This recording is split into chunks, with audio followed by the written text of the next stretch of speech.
एक नन्ही सी मछली ने पूरी सृष्टि को महाप्रलय से बचा लिया। सुनिए भगवान विष्णु के मत्स्य अवतार की कथा। बहुत समय पहले सत्यव्रत नाम के एक धर्मात्मा राजा, जिन्हें वैवस्वत मनु भी कहते हैं, नदी में तर्पण कर रहे थे। तभी उनकी अंजुली में एक नन्ही मछली आ गई और मनुष्य की वाणी में बोली, हे राजन, मेरी रक्षा करो, बड़ी मछलियां मुझे खा जाएंगी। दयालु राजा ने उसे अपने कमंडलू में रख लिया, पर रातों रात मछली इतनी बढ़ गई कि उसमें समा न सकी। राजा ने उसे बड़े पात्र में, फिर सरोवर में, फिर झील में, फिर नदी में डाला, पर वह बढ़ती ही गई।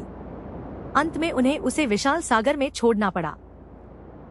इस अनंत रूप से बढ़ती मछली को देखकर राजा समझ गए, यह कोई साधारण मत्स्य नहीं, स्वयं परमेश्वर है। उन्होंने हाथ जोड़कर पूछा, प्रभु आप कौन हैं?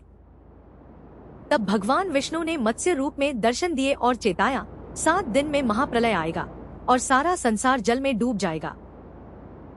प्रभु ने आज्ञा दी, सभी वनस्पतियों के बीच सप्तर्षि और समस्त जीव जातियों को इकट्ठा करो। जब प्रलय आए, एक विशाल नौका प्रकट होगी, उसमें बैठ जाना और वासुकी नाग को रस्सी बनाकर उस नौका को मेरे सींग से बांध देना। 7वें दिन प्रलय की भयंकर बाढ़ आई, सागर उमड़ पड़े और सब कुछ जलमग्न हो गया। तभी वह विशाल नौका प्रकट हुई और मनु सप्तर्षियों, बीजों और समस्त जीवों सहित उसमें चढ़े। फिर स्वर्ण सींग वाला विशाल मत्स्य प्रकट हुआ। नौका वासुकी नाग से उसके सींग में बंधी और प्रभु ने भयंकर प्रलयजल के पार उस नौका को सुरक्षित खींच लिया। कहते हैं, इसी समय मत्स्य भगवान ने असुर से चुराए हुए वेदों को भी पुनः प्राप्त किया।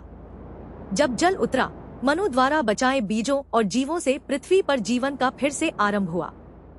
जब जब संसार संकट में पड़ता है, प्रभु सृष्टि और धर्म की रक्षा के लिए अवतार लेते हैं। ऐसी कथाओं के लिए फॉलो करें।